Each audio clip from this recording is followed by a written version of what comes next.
Eco tourism పార్కును ప్రారంభించడానికి echo టూరిజంను ఒక మంచి పర్యాటక కేంద్రంగా వ్యాపార దృక్పథం కాకుండా ఒక పర్యాటక క్షేత్రంగా తయారు చేసి రామ్దేవ్ గారు దాదాపుగా 25 సంవత్సరాల తన అనుభవాన్ని ఆదాయాన్ని ఈ 150 ఎకరాలలో ఒక మంచి పార్కును ఏర్పాటు చేసి ఈ కార్యక్రమం ప్రారంభోత్సవానికి నాతో పాటు మెగాస్టార్ కేంద్ర మాజీ మంత్రివర్యులు మనందరి అభిమాన నాయకుడు చిరంజీవి గారిని ప్రత్యేకంగా ఆహ్వానించి అదేవిధంగా తెలంగాణ మంత్రివర్యులు జూపల్లి కృష్ణారావు గారిని అదేవిధంగా చీఫ్ విప్ శాసనమండలి పట్నం మహేందర్ రెడ్డి గారిని లోక్సభ సభ్యులు మిత్రుడు సీఎం రమేష్ గారిని రాజ్యసభ సభ్యులు అనిల్ కుమార్ యాదవ్ గారిని శాసనసభ్యులు మల్రెడ్డి రంగారెడ్డి గారిని స్థానిక శాసనసభ్యులు కాలే యాదయ్య గారిని ఇతర రంగారెడ్డి జిల్లా నాయకులందరినీ ఆహ్వానించి ఒక మంచి కార్యక్రమాన్ని ఏర్పాటు చేయడం జరిగింది. వాస్తవంగా మా ప్రభుత్వం ఏర్పడ్డ తర్వాత అధికారులతో మంత్రులతో చర్చించి తెలంగాణ రాష్ట్రం ఐటీ ఫార్మా రంగాలలో రాణించడం, ఇన్ఫ్రాస్ట్రక్చర్ రంగాలలో దేశంలోనే ప్రముఖ సంస్థలు తెలంగాణ రాష్ట్రం నుంచి ఈరోజు నిర్మాణ రంగంలో రాణించినాయి. ఇక తెలంగాణ రాష్ట్రానికి కావలసింది temple tourism, health tourism, eco tourism. ఒక రాష్ట్రం యొక్క ఆదాయం పెరగాలి, ఒక రాష్ట్రానికి గుర్తింపు రావాలి అని అంటే పరిశ్రమలు పెట్టుబడులే కాదు, ఆ రాష్ట్రంలో ఉన్న టెంపుల్ టూరిజం, ఎకో టూరిజమే ఆ రాష్ట్రం యొక్క ఆదాయాన్ని పెంచడమే కాకుండా రాష్ట్రం యొక్క గుర్తింపు గౌరవాన్ని కూడా పెంచుతుంది. ఈరోజు మనకు సంబంధించిన మిత్రులు కావచ్చు, బంధువులు కావచ్చు, చాలామంది వాళ్ళ పిల్లల పెళ్ళిళ్ళు చేయాలన్నా శుభ కార్యక్రమాలు ఏమైనా చేయాలి అని అంటే మన ప్రాంతం కాకుండా రాజస్థాన్కో లేకపోతే ఇతర దేశాల్లోకి వెళ్ళి అక్కడ కార్యక్రమాలు చేసుకుంటున్నారు. దానికి ప్రధానమైన కారణం ఆ ప్రాంతంలో ఉండే టెంపుల్ టూరిజం, అదేవిధంగా ఎకో టూరిజం. వీటితో పాటు ఎవరిని కదిలిచ్చినా మన వాళ్ళని బెంగళూరు జిందల్లో జాయిన్ అయినని కొంతకాలము అని చెప్పి చెప్తూ ఉంటారు.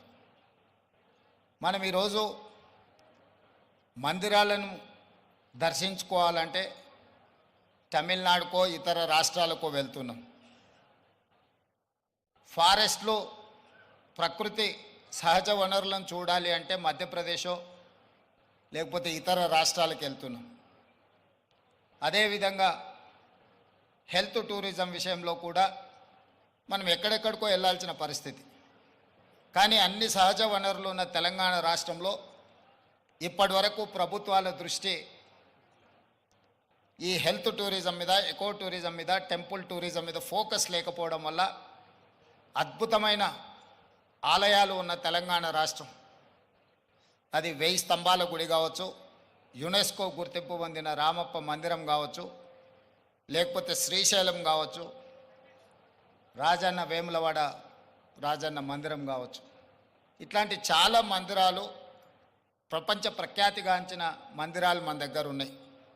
ఈరోజు కవాల్ కావచ్చు, tiger reserve forest, Nallamala tiger reserve forest కావచ్చు, జూపల్లి కృష్ణారావు గారు ప్రాతినిధ్యం వహిస్తున్న కొల్లాపూర్ ప్రాంతం, నల్లమల అటవీ ప్రాంతం, కృష్ణానది జలాలు ప్రవహిస్తున్న ప్రాంతం, అక్కడ మందిరాలకు, అక్కడ ప్రకృతి సహజ వనరులకు కొదవలేదు. మల్లెల తీర్థం లాంటి ప్రాంతాలు మన దగ్గర ఉన్నాయి. కానీ వీటికి ఇవ్వాల్సినంత ప్రాధాన్యత, తీసుకురావాల్సినంత గుర్తింపు తీసుకురాకపోవడం వల్ల మన రాష్ట్రంలో temple tourism, eco tourism, health tourism వెనుకబడుతున్నది. ఈరోజు ఎకో టూరిజంలో టూరిజం పాలసీని ఈ మధ్యలోనే శాసనసభలో మనం చర్చించినాం. దానికి మంత్రి జూపల్లి కృష్ణారావు గారే ఆ పాలసీ తయారీలో కీలక పాత్ర పోషించారు.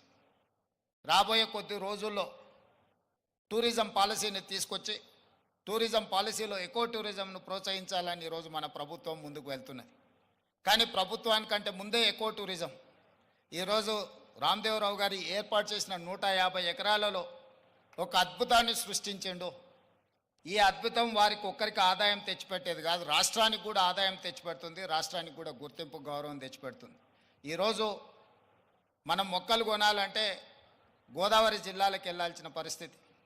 ఎవరైనా జూబ్లీహిల్స్, బంజారాహిల్స్ లేదా ప్రముఖులు ఎవరైనా ఇల్లు కట్టుకుంటున్నారు అని అంటే గోదావరి జిల్లాల నుంచి మొక్కలు తెప్పించుకునే పరిస్థితి నుంచి ఈరోజు వికారాబాద్, చెవెళ్ళ ప్రాంతం నుంచే ఎవరు ఇల్లు కట్టుకోవాలన్నా ఇంతకుముందు పెద్దలు చిరంజీవి గారు చెప్పారు. 20 సంవత్సరాల క్రితమే వాళ్ళు ఇల్లు కట్టుకున్నప్పుడు జూబ్లీహిల్స్లో ఒక ప్రత్యేకమైన మొక్కల్ని పెట్టాలి అంటే రామ్దేవ్ గారి దగ్గర నేను తీసుకున్నాను. ఇది ఇంకా అభివృద్ధి పదం వైపు నడవాలి.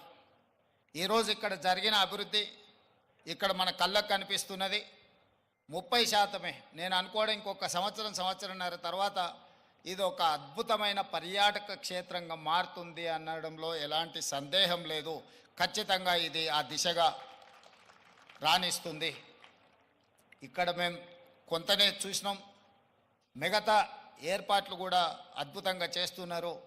దీంతో పాటు ఇంతకుముందే మా యాదయ్య గారు చెప్తున్నారు, వికారాబాద్కి హవా లాఖో రూపాయి కా దవా అని. వికారాబాదులో ఉన్న అడవిని ఆనాడు నిజాం సర్కార్ మెడిసినల్ ప్లాంట్స్ పెట్టి మీకు మొత్తం తెలంగాణ రాష్ట్రంలో ఉండే టెంపరేచర్ కంటే చిరంజీవి గారు వికారాబాద్లో వికారాబాద్ అటవీ ప్రాంతంలో 2-3% టెంపరేచర్ తక్కువ ఉంటుంది. లెప్రసీ వచ్చిన వాళ్ళని వీళ్ళని తీసుకొచ్చి ఇక్కడ వికారాబాద్ ప్లాంటేషన్ అక్కడ వదిలేస్తే 2 monthsలో ఆటోమేటిక్ ఏ ట్రీట్మెంట్ అవసరం లేదు. ఇక్కడ ఉండే ప్రకృతి సహజ వనరుల వల్ల వాళ్ళకి ఆ రోగం నివారించబడుతుంది. గతంలో మెడికల్ ట్రీట్మెంట్ లేనప్పుడు ఎవరికైనా లెప్రసీ వస్తే వాళ్ళ కుటుంబ సభ్యులను ఇక్కడ తీసుకొచ్చి వికారాబాద్లో వదిలేస్తే 2-3 నెలల తర్వాత వాళ్ళని మళ్ళీ తీసుకెళ్తే వాళ్ళు టీబీకి సంబంధించి ఏ సమస్య వచ్చినా ఇక్కడ ఆ కుటుంబ సభ్యులను వదిలేసిపోతే 2-3 నెలలలోనే ఆటోమేటిక్ ఇక్కడున్న ప్రకృతి సహజ వనరులతో వాళ్ళకి తగ్గిపోయేది. అంటే ఈ ప్రాంతానికి ఒక ప్రత్యేకత ఉన్నది. అందుకే ఈరోజు జిందాల్ లాంటి వాటికి ఎక్కడికో వెళ్ళడం కాదు, ఇక్కడనే పెద్ద పరిశ్రమలకు సంబంధించిన వ్యక్తులు తొందరలోనే ఇక్కడ పెద్ద ఎత్తున ఏర్పాటు చేయబోతున్నారు వికారాబాద్ ప్రాంతంలో. మొన్ననే దావోస్లో అగ్రిమెంట్ చేయడం జరిగింది. తొందరలో వికారాబాద్ ప్రాంతాన్ని ఎకో టూరిజంలో పూర్తి స్థాయిలో అభివృద్ధి చెయ్యాలని ప్రభుత్వం ఏదైతే అనుకుంటుందో ఒక అడుగు ముందు ప్రభుత్వానికంటే రామ్దేవ్ గారు వేసి ఇంత మంచి వ్యవస్థని ఇక్కడ ఏర్పాటు చేసిండు. తొందరలో ఈ ప్రాంతం యొక్క అభివృద్ధికి ఇది ఒక ప్రాతిపదిక అవుతుంది. అందుకే ఈరోజు ఈ నిర్వాహకులను, రామ్దేవ్ గారిని మనస్ఫూర్తిగా తెలంగాణ రాష్ట్ర ప్రభుత్వం అభినందిస్తుంది. ఇంకా రావాలి ఇట్లాంటి పర్యాటక క్షేత్రాలు. ఇదొక వ్యాపార కేంద్రంగా కాకుండా పర్యాటక క్షేత్రంగా కూడా రాణిస్తుంది అనడంలో ఎలాంటి సందేహం లేదు. ఈరోజు నాతో పాటు చిరంజీవి గారు, సీఎం రమేష్ గారు, మా మంత్రులు, శాసనమండలి సభ్యులు, శాసనసభ్యులు అందరు రావడం, ఇట్లా కార్యక్రమం రోజువారీగా ఎన్నో రాజకీయ కార్యక్రమాలలో పాల్గొంటుంటాం. కానీ ఈ కార్యక్రమంలో పాల్గొనడానికి ఒక ప్రత్యేకత ఉన్నది. ఈ ప్రత్యేకత రాష్ట్రం యొక్క ఆలోచనకు అనుగుణంగా ఉన్నది. ఈరోజు రాష్ట్ర ప్రభుత్వం ఏదైతే ఎకో టూరిజం పాలసీలో ఇలాంటి పార్కులు మేము డెవలప్ చేయాలనుకుంటున్నామో రాబోయే రోజుల్లో ఖాళీ వరి పండించడమే కాదు, ఇతర కమర్షియల్ క్రాప్స్ వైపు ఈరోజు వనాలు, ప్రకృతి వనాలను పెంచడానికి కూడా రైతులను ప్రోత్సహించడానికి ప్రభుత్వం వైపు నుంచి ప్రణాళికలు ఉన్నాయి. వాళ్ళందరికీ కూడా ఇలాంటి వ్యాపార కేంద్రాలు ఉంటే రైతులు పెంచే మొక్కల్ని కొనుగోలు చేయడానికి అవకాశం ఉంటుంది. 1 కోటి మొక్కల్ని తెలంగాణ రాష్ట్ర ప్రభుత్వం పెట్టాలంటే ఎక్కడో అక్కడ గ్రామాల దగ్గర ఆ మొక్కల్లో పెంపడానికి క్షేత్రాలు ఇస్తున్నాం. కానీ 6 నెలలు సంవత్సరమే పెంచితే అవి మేము నాటినప్పుడు 20-30% ఎక్కువ బ్రతకడం లేదు. అందుకే రాబోయే రోజుల్లో మా మంత్రి గారికి సూచన చేస్తున్నా, అదేవిధంగా ఫారెస్ట్ మినిస్టర్ గారికి కూడా నేను ఆదేశాలు ఇస్తా. 2-3 సంవత్సరాలు పెంచిన మొక్కల్ని తీసుకెళ్ళి నాటితే మొక్కలు బతకడానికి ఎక్కువ అవకాశం ఉంటుంది. కానీ మరి రైతు 2-3 సంవత్సరాల ఆదాయం లేకుండా ఉండాలి అని అంటే రైతు బ్రతకం కూడా కష్టమవుతుంది. అందుకే దానికి తగ్గట్టుగా ధర చెల్లించి రాష్ట్ర ప్రభుత్వమే కొనుగోలు చేసి రాష్ట్ర ప్రభుత్వం నాటే హరితహారం మొక్కల్ని 3 సంవత్సరాలు 4 సంవత్సరాలు పెంచిన పెద్ద మొక్కల్ని నాటితే అది ఒక్క సీజన్లో మనం కాపాడుకోగలిగితే చాలు, అది తప్పకుండా చెట్టుగా వృక్షంగా మారే అవకాశం ఉంటుంది. అందుకే రాబోయే రోజుల్లో ప్రభుత్వం యొక్క విధి విధానాలను చర్చించుకొని వాటిని సవరించుకొని తెలంగాణ రాష్ట్రాన్ని ఒక ప్రకృతి వనంగా మార్చాలని. అక్కడ రామయ్య గారు ఉన్నారు, ఒక సామాన్యమైన రైతు. మీరందరూ వారు ఎవరో అనుకోవచ్చు. రామయ్య గారు ఆయన ఒక వ్యవసాయ కుటుంబం నుంచి వచ్చి మొక్కలు నాటే కార్యక్రమంలో భారత ప్రభుత్వం వారికి పద్మశ్రీ అవార్డు ఇచ్చింది. చిరంజీవి గారు రాణిస్తే చిరంజీవి గారికి పద్మభూషణ్ ఏ విధంగా ఒక రంగంలో రాణిస్తే ఇచ్చిండ్రో, ఒక రైతుకు కూడా మొక్కలు నాటడంలో రాణించినందుకు రామయ్య గారికి ఆ గుర్తింపు వచ్చింది. ఖమ్మం జిల్లాలో ఒక మారుమూల ప్రాంతంలో ఉండే ఒక వ్యవసాయ రైతు మొక్కలు నాటడం వల్ల పద్మశ్రీని సాధించిండు. అంటే ఒక కమిట్మెంట్, డెడికేషన్ ఉంటే ఈ ప్రభుత్వాలు గుర్తిస్తాయి, ప్రోత్సహిస్తాయి. రామయ్య గారు లాంటి వాళ్ళని మనం ఆదర్శంగా తీసుకోవాలి. అందుకే ఈ మధ్యకాలంలో కేంద్ర ప్రభుత్వాన్ని కలిసినప్పుడు మాకే నాంపే ఎక్ పేట్ అంటే తల్లి పేరు మీద విద్యార్థులందరూ ఒక మొక్కను నాటి దాన్ని సంరక్షించాలనే ఒక విధానాన్ని ముందుకు తీసుకొస్తున్నాము. ప్రతి విద్యార్థి తమ కన్న తల్లి పేరు మీద ఒక మొక్క నాటి ఆ స్కూల్లో ఆ మొక్కను కాపాడితే కొన్ని లక్షలాది కోట్లాది మొక్కల్ని ప్రతి సంవత్సరం మనం పెంచుకుంటూ పోవచ్చు. ఇట్లాంటి వినూత్నమైన కార్యక్రమాలను ప్రభుత్వం తీసుకురావాలనుకుంటుంది. తొందరలోనే ఈ విధి విధానాలతో ముందుకు వస్తాం. ఏది ఏమైనా రామ్దేవ్ గారిని మనస్ఫూర్తిగా అభినందిస్తున్నా. ఒక మంచి పర్యాటక క్షేత్రంగా దీన్ని తీర్చిదిద్దండి. ప్రభుత్వం వైపు నుంచి అవసరమైన సహకారం తప్పకుండా ప్రభుత్వం అందిస్తుంది. మంత్రి జూపల్లి కృష్ణారావు గారు, స్థానిక శాసనసభ్యులు యాదయ్య గారు, మహేందర్ రెడ్డి గారు ఉన్నారు. ఏదైనా స్థానికంగా అంశాలు ఉన్నా కూడా వారు మీకు సంపూర్ణమైన సహకారాన్ని అందిస్తారని తెలియజేస్తూ మీ అందరి దగ్గర సెలవు తీసుకుంటున్నారు. ధన్యవాదాలు మిత్రులారా.